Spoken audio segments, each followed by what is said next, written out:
Nothing creates a rapport like a smile. We have to teach our kids how to be good communicators. Communication is the transfer and understanding of meaning. We have two types of communication: verbal communication with the use of voice, and non-verbal communication with the use of body language. Each of them has two tracks: sending and receiving. Sending, concerning the verbal part, is talking, while receiving is listening. Our kids should be very tactful in talking and should be good listeners.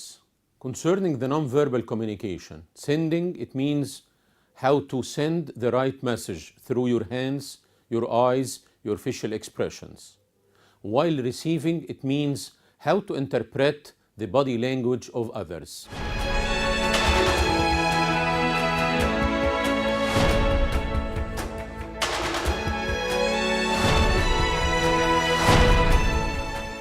In order to understand what is communication, we have to go through the communication cycle.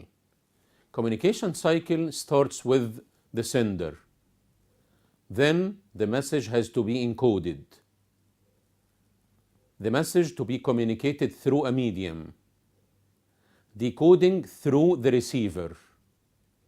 Based on this decoding, the receiver will respond.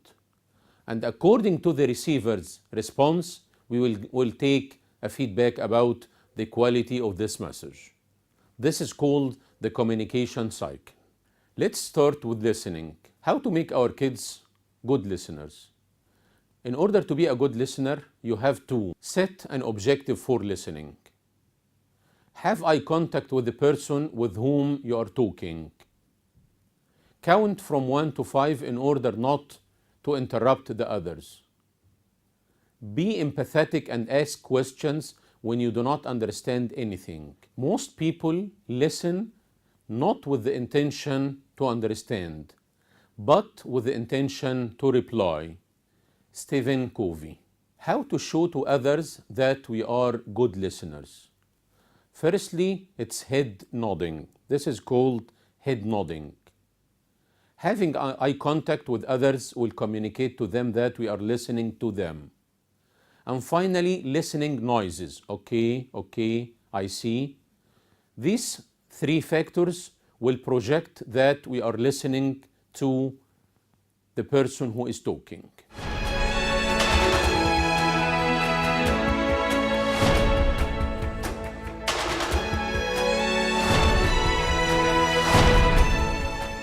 Let's start with the vocal skills.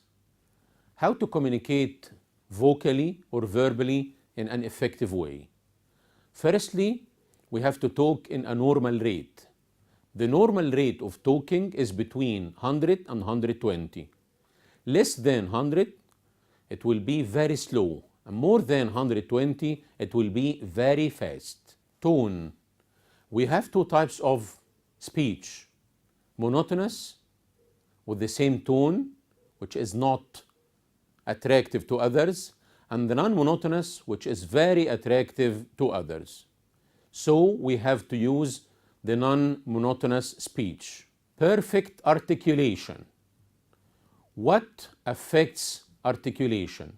Speed, recitism, and sigmatism will affect the articulation. Pauses. We have to make a pause after an important word in order to attract the attention to this word. Finally, the verbal text. Verbal text can be either a voice like or it can be a word like okay, okay, and okay. One of the most famous examples of having a charismatic voice is Martin Luther King. In his famous talk, I have a dream that this nation will rise up.